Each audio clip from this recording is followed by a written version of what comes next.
puede ser tóxica o también puede ser que se le agregue una sustancia que tenga efecto tóxico. Las sustancias que más, o sea, los microorganismos, entre ellos también hay otras sustancias químicas que están más relacionadas con intoxicación alimentaria, suelen ser estos: bacterias, los virus, algunas toxinas marinas, o sea, de alimentos del mar, algunas sustancias químicas, parásitos y toxinas vegetales. ¿Dónde suelen encontrar? O sea, ¿en qué alimentos principalmente se van a encontrar ese tipo de agentes que producen intoxicaciones? Los pescados, los mariscos tienen mucho en ellos. La carne roja, el agua, en la leche, en la carne de pollo, carne de ave también, huevos y cremas y mayonesas. En esos productos se pueden encontrar esos microorganismos que están citados ahí. Hay varios factores que pueden relacionarse con la intoxicación alimentaria: si un alimento no se cocinó bien, si un alimento está crudo, dónde se almacenan los alimentos, en sitios húmedos, calientes, lo que favorece también que crezcan que se desarrollen esos microorganismos, que no se tengan en cuenta las medidas de higiene también para manipular esos alimentos, la utilización de agua que es no potable también a veces, la forma en que se almacenan esos medicamentos, la forma en que se distribuyen también, cómo se manejan desde su fabricación. No tener el control de las enfermedades de las personas que manipulan, que pueden también intoxicar, y la contaminación de equipos y materiales que son utilizados también con los alimentos. Intoxicaciones alimentarias están más relacionadas, no solamente, ¿verdad?, pero se relacionan un poco más con, se ven más frecuentemente en países que están en vías de desarrollo que en países más desarrollados. Hay una diferencia entre lo que es intoxicación e infección. Infección se refiere a que se consume a lo que está contaminado con un microorganismo patógeno, pero todavía no se produjo no se produce la patología en el paciente, y en este caso pueden servir los antibióticos. En el caso de que se produzca un alimento que ya está contaminado o que tiene alguna toxina, en ese caso no suelen ser de mucha utilidad la administración de los medicamentos, de los antibióticos. O sea, en caso de que se consuma un agente patógeno que todavía no produjo ninguna enfermedad, en ese caso sí puede servir, pero cuando ya se consume algo que tiene toxinas, en ese caso ya no tiene mucha utilidad la utilización de los antibióticos. Acá vemos, estas son todas las bacterias que pueden producir intoxicaciones, y están los alimentos que pueden producir. Si no se ve también, pues si ustedes se fijan, en estas bacterias que son, por ejemplo, los bacillus ceros, tienen un periodo de incubación más corto. En esos casos, ¿qué es lo que suele ocurrir? Que generalmente lo que se ingiere ya son con toxinas, que no es que dentro del organismo recién se va a formar. ¿Y saben ustedes cuáles son las causas más frecuentes de intoxicación alimentaria? Son dos bacterias las que más frecuentemente suelen producir: el bacillus cereus justamente, y también puede ser, pero es lo que producen rápidamente síntomas. Eso de que alguien consuma un alimento, estafilococcus aureus, consuma un alimento y enseguida, pocas horas después, ya empieza a tener clínicas, se relaciona mucho con que generalmente ya se consumen enterotoxinas. Que en el caso del bacillus cereus, que a las pocas horas ya se ve en la clínica. Y también en el caso del estafilococcus aureus, que en unas 6 horas ya puede tener manifestaciones también. Hay otros casos donde se demora mucho más para que se produzcan los síntomas. Generalmente en esos casos se tiene que producir primeramente la toxina dentro del organismo para que se produzcan las manifestaciones. Las manifestaciones pueden deberse directamente al daño que produce el microorganismo sobre la mucosa, que puede ser o por la toxina, o sea, si es una invasiva, una bacteria que es enteroinvasiva, o si las toxinas preformadas van a producir esa afectación. La dosis tóxica depende mucho de cada persona, depende del tipo de agente también que se consumió, depende de la susceptibilidad del paciente también. Hay algunas bacterias, algunas bacterias que van a afectarle más fácilmente a personas en extremos de la vida, o sea, pacientes de edad y pacientes niños. Las manifestaciones pueden ser locales y sistémicas, las manifestaciones también pueden ser de la parte gastrointestinal. En los casos severos se ven manifestaciones de deshidratación y trastornos hidroelectrolíticos también se pueden ver. Y tienen algunas patologías, o sea, algunas etiologías tienen manifestaciones que son no específicas. De esto sí quiero que recuerden algunas manifestaciones que se pueden ver. Con cuadro de síndrome urémico hemolítico y colitis hemorrágica se asocian la E. coli y Shigella. O sea, eso suele producir el síndrome urémico hemolítico y la colitis hemorrágica.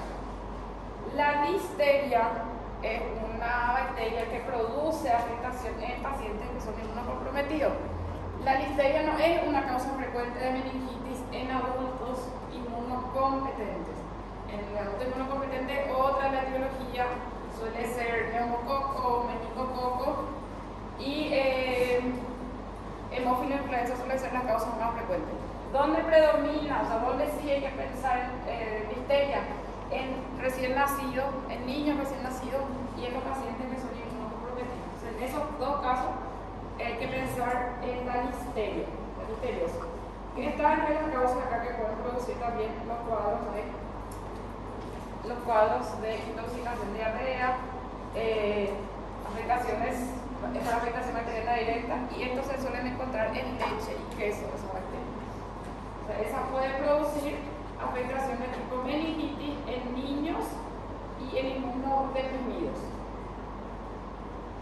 El Campylobacter es el único en que patología se asocia bastante con la aparición posterior al cuadro. Primero tiene su cuadro gastrointestinal y puede ser que una semana después el paciente desarrolle artritis y se asocia también al desarrollo de Guillain-Barré. El síndrome de Guillain-Barré, cuando el paciente presenta, hay que consultarlo si algunas semanas antes no tuvo un episodio gastrointestinal, porque se puede asociar mucho con el Guillain-Barré. El Clostridium botulinum, que ahora disminuyó un poco más la incidencia, pero se puede producir todavía, produce toxinas. Y esas toxinas, que son a través de las cuales también se puede hacer el diagnóstico, se absorben a nivel intestinal y producen un cuadro de mucha diarrea. El Clostridium botulinum se suele buscar en pacientes que tienen una diarrea que no mejora con antibióticos, una diarrea de varios días que no mejora con ninguna otra medicación. En ello se suele sospechar, hay que descartar que no sea una diarrea por Clostridium.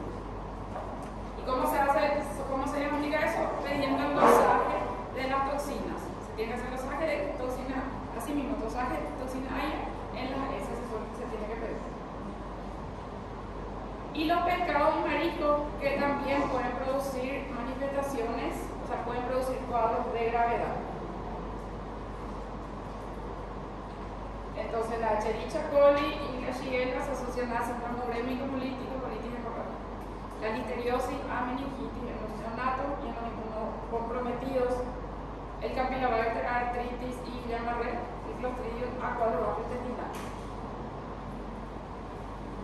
Acá en el caso en la mayoría de las intoxicaciones por pescado y marisco, el cuadro se ve rápidamente, no demora demasiado. Como bacterias un poco más, se demora un poco más para que se manifiesten los síntomas, pero acá en la mayoría se tienen ya manifestaciones más rápidas. Por el atún, con otras veces se llama barbacoa, por ejemplo, tienen manifestaciones más rápidas. Entonces, eso tiene como característica que generalmente produce manifestaciones de manera mucho más rápida, el cuadro mucho más rápido. Se pueden pedir algunos estudios laboratoriales en el caso de, o sea, está indicado que se hagan estudios en casos que son de mayor gravedad. No todos los cuadros, no todos los pacientes por diarrea consultan, no todos los cuadros necesitan un tratamiento hospitalario, no todos necesitan realizarse en el laboratorio. Hay casos donde sí va a ser necesario que se haga en pacientes que tienen mucha diarrea, porque generalmente las diarreas después de una intoxicación no suelen durar muchos días, a veces un día o 2 días ya suelen mejorar con eso. Pero si sigue el paciente con demasiada diarrea después de los 2 días, entonces sí, si tiene mucho vómito, ¿por qué? Porque eso impide su hidratación. Generalmente el paciente que tiene diarrea así no está teniendo deshidratación y está tolerando la vía oral, se puede seguir con la vía oral, pero si el paciente vomita mucho, ahí se va a producir deshidratación del paciente, entonces tiene que hacerse algunos otros estudios. Fiebre que no mejora, fiebre sostenida, o alguna alteración neurológica, debilidad muscular o alteración del nivel de conciencia. En esos casos sí está indicado que se haga y se puede hacer un estudio coproscópico que va a hacer un floating de materia fecal en el paciente conjuntivo para buscar algunas bacterias. El análisis, los estudios que se pueden hacer son estudios que son de rutina y estos que están acá citados son los que se tienen que hacer en el caso del síndrome urémico hemolítico, que era por coli o Shigella. El hemograma, el floating de sangre periférica, los reticulocitos elevados y alteraciones del perfil hepático. Acá recuerden que en qué casos nosotros vamos a necesitar hacerlo. No necesitamos pedirle laboratorio a todos, porque como dice Reis, el cuadro generalmente es autolimitado, no dura mucho. Ahora sí, el paciente sigue teniendo síntomas, sigue vomitando, sigue con fiebre o tiene alteración neurológica, eso sí requiere que se haga estudio de su paciente. Y en el tratamiento, lo más importante es la rehidratación. Dependiendo de cómo tolera el paciente, puede ser vía oral o puede ser por vía endovenosa. Con soluciones cristaloides se refiere a suero fisiológico o suero tipo Rinker. Con eso suele ser suficiente para el paciente. No están recomendados los usos antidiarreicos. Los antidiarreicos son medicamentos que alteran la motilidad intestinal.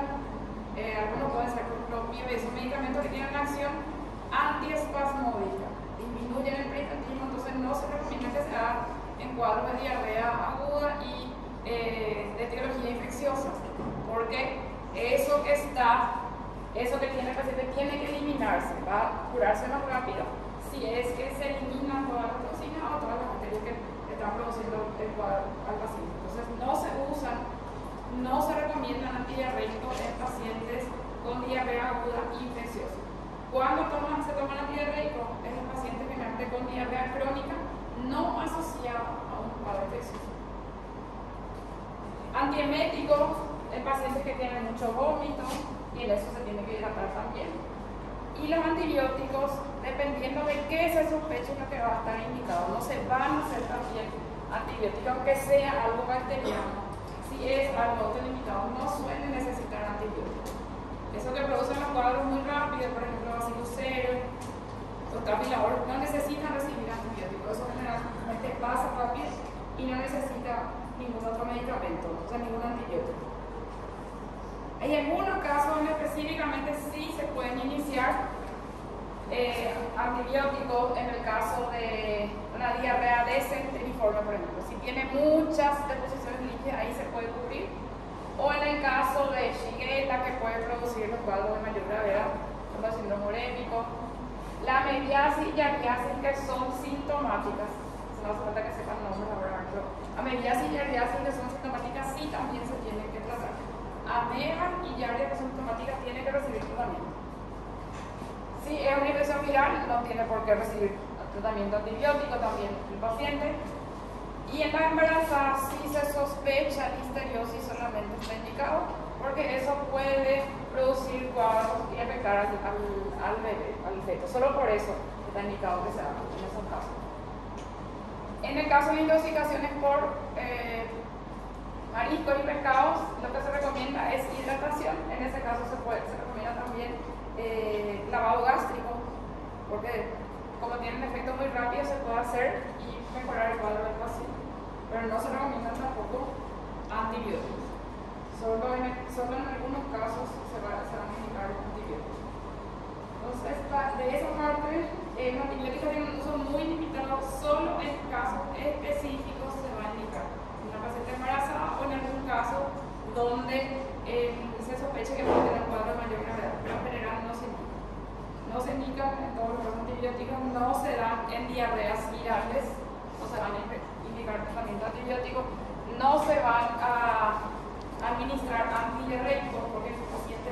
paciente quiere que se administre un medicamento que disminuya las deposiciones líquidas.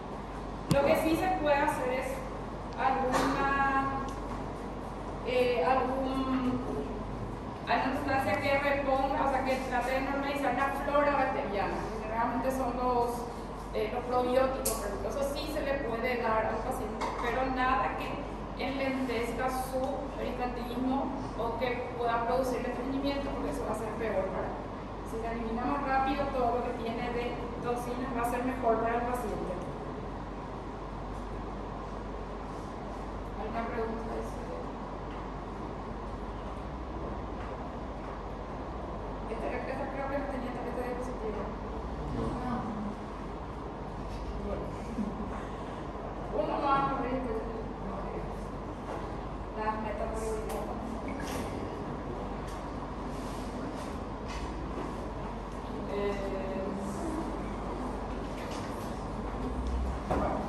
¿Alguna consulta de ese?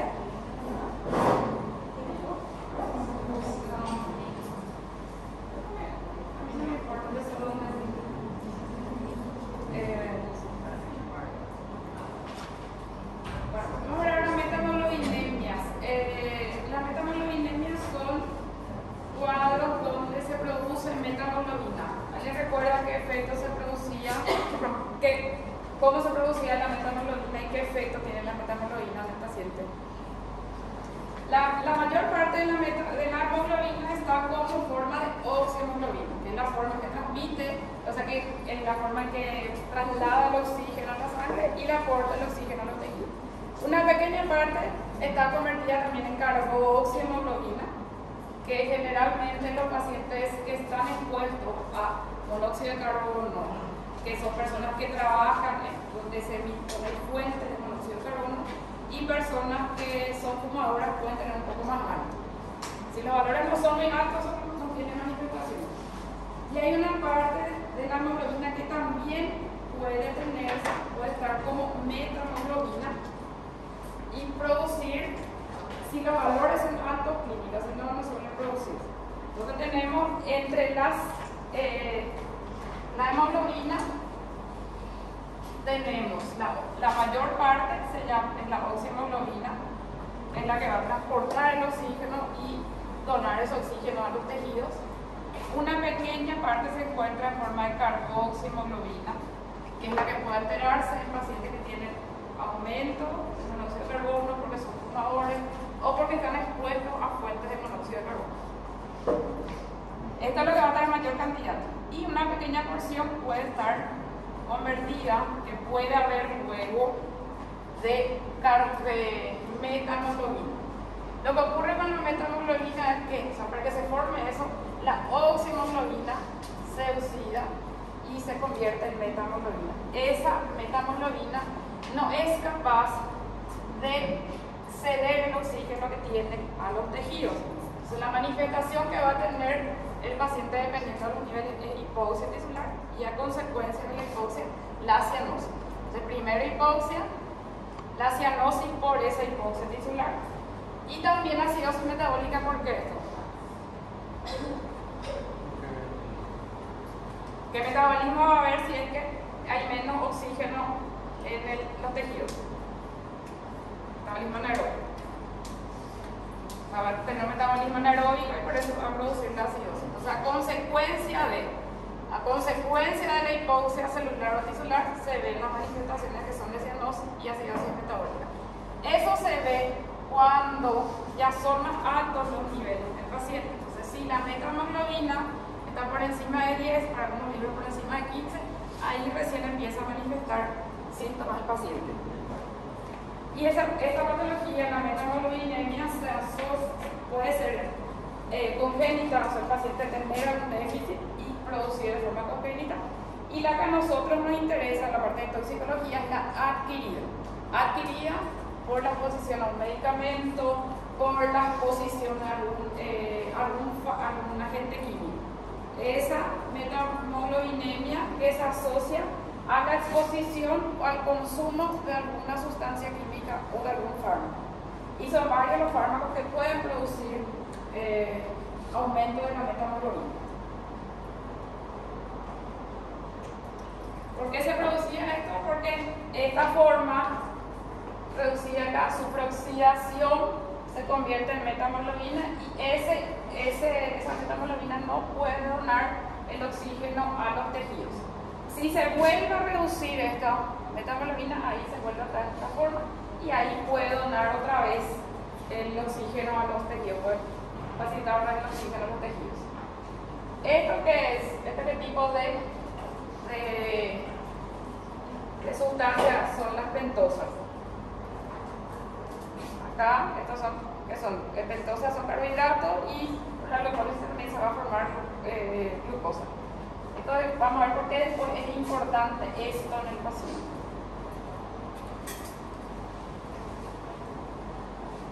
Estas son algunas sustancias que pueden producir aumentan la metahemoglobina. Los tintes de anilina pueden producir eso. Algunos pesticidas, el nitrobenceno, la inhalación de gases puede producir y algunos fármacos.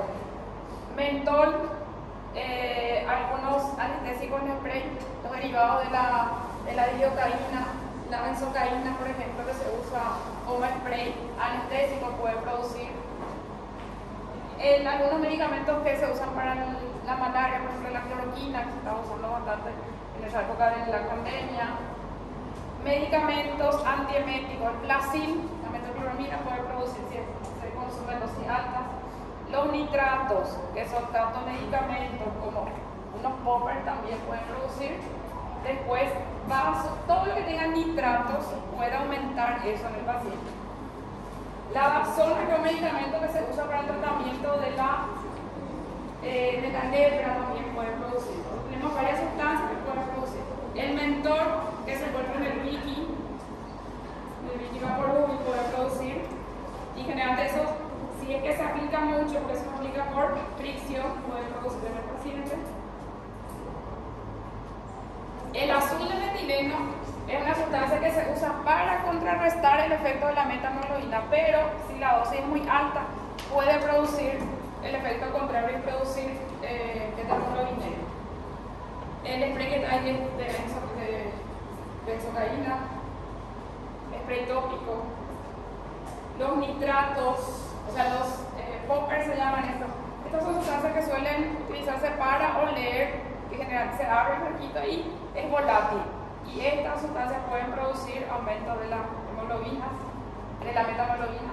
Todas las sustancias que tengan, estas también que tengan nitrosamina, los embutidos, las cosas los alimentos que se cocinan con carbón pueden producir. Allá está la anilina. Son sustancias que pueden aumentar la metahemoglobina. ¿Cómo?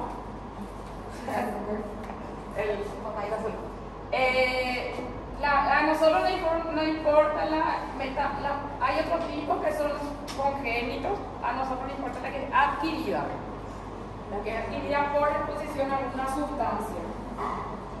Generalmente el paciente suele tener cianosis distal, cianosis en la parte distal, en las orejas también puede tener. Esa es una de las manifestaciones principales, cianosis distal, que es a consecuencia de la hipoxia en el paciente, pero eso no se ve tan rápidamente. Eso recién cuando sean altos los valores de metahemoglobina, recién ahí se van a ver las manifestaciones, y no es la primera manifestación que aparece la cianosis, que aparece un poco más adelante. Y lo que se suele ver es que cuando el paciente está cianótico y suele deberse a una hipoxemia, una hipoxemia de otra causa, al administrar oxígeno el paciente suele mejorar, porque el problema no suele ser en la forma de la hemoglobina que está presente, sino que es el déficit de oxígeno que está teniendo. Acá, aunque se le pase oxígeno a alto flujo, eso quiere decir por un dispositivo que tenga mucho flujo de oxígeno, igual no mejora, porque el problema no está en lo que vos le estás dando al paciente, el problema está en la hemoglobina que no es capaz de aceptar el oxígeno. Ese hipoxia tisular se va a ver después que empeora en pacientes que son cardiópatas y neumópatas. ¿Qué tienen ellos? ¿Por qué en ellos se puede ser peor el cuadro? De por sí el paciente que tiene una neumonopatía que suele tener.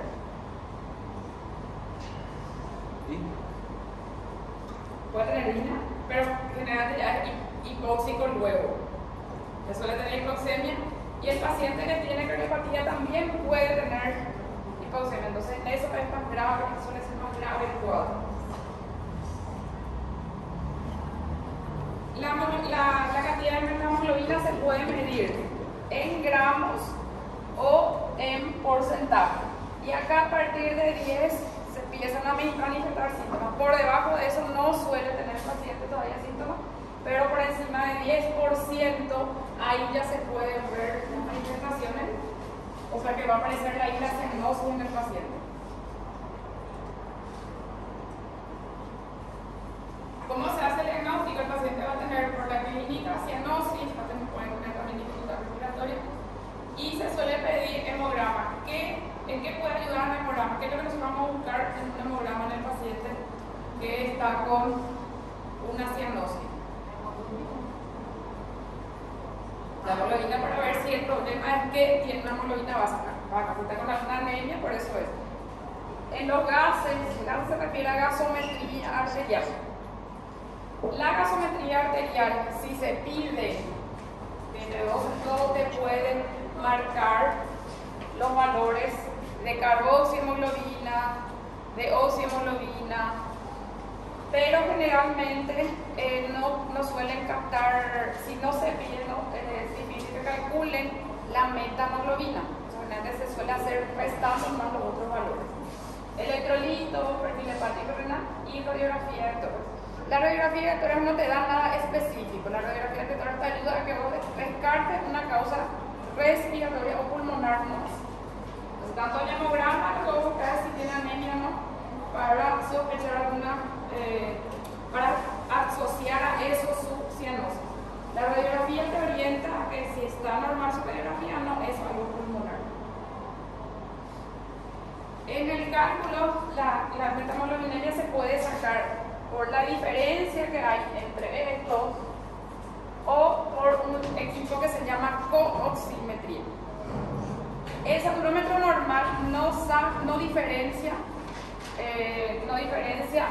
oxihemoglobina de metahemoglobina ni de carboxihemoglobina. Entonces, el valor en un saturómetro de pulso de esos que solo se ponen en el ritmo no va a ser fidedigno, porque para ese saturómetro, sea oxi, sea carboxi, o sea metahemoglobina, es lo mismo. Entonces lo que se puede hacer es restar lo que vos tenés en tu gasometría arterial, la saturación de oxígeno, con la saturación del pulso de oxímetro para saber, o directamente hacer con un oxímetro que sí puede medir.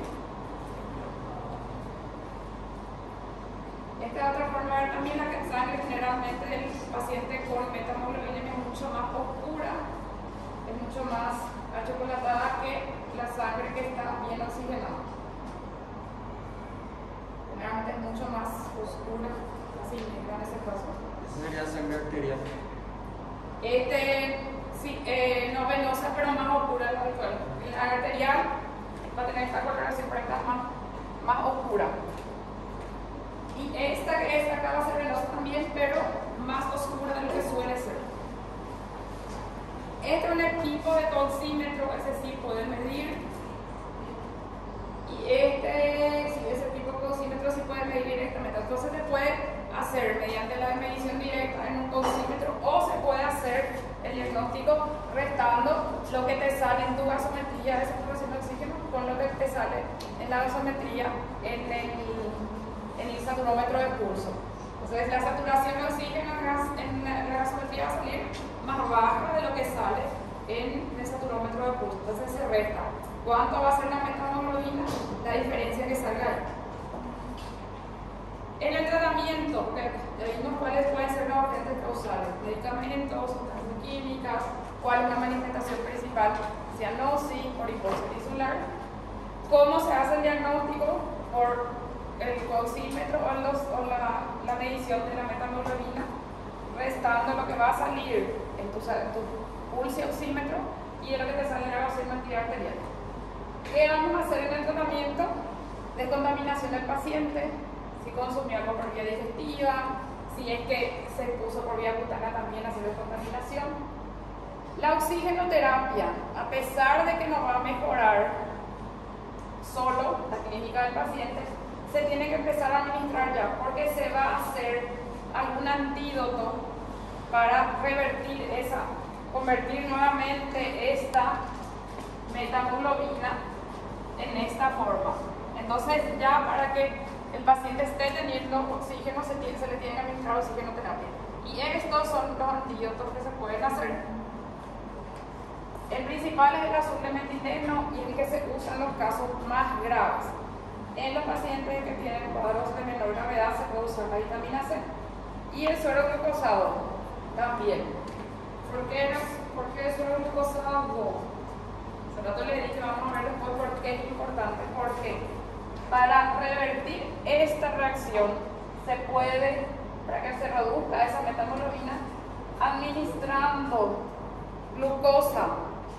Acá va a favorecerse otra vez la reducción, entonces puede mejorar el cuadro del paciente. Entonces, eso va a ayudar también a que se vuelva a reducir esa metahemoglobina a oxihemoglobina.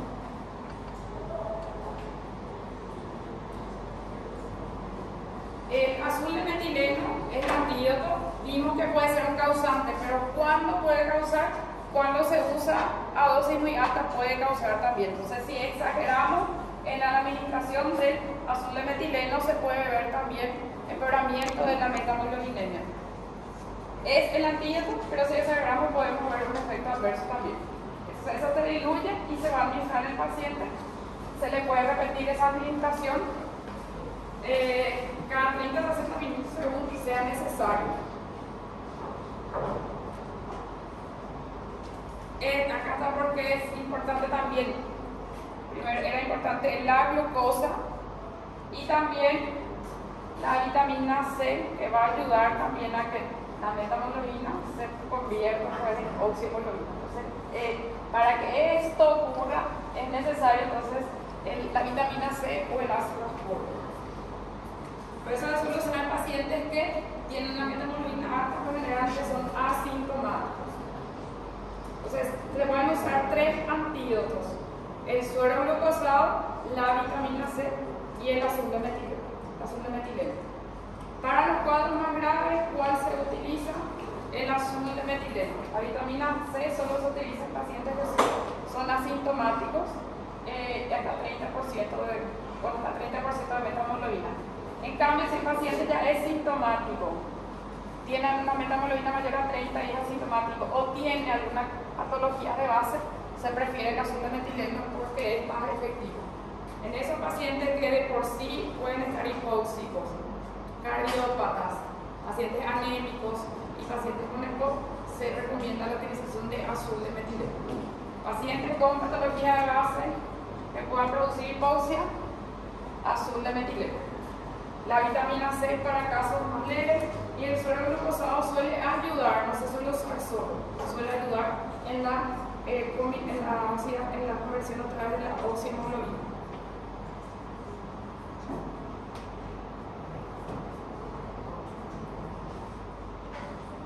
Una pregunta.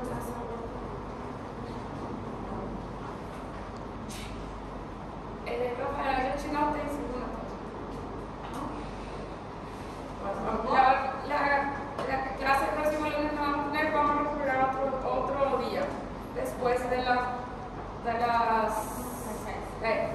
6 pero todos 5 de la semana que vienen a ver y vamos a recuperar después de pues 5 horas.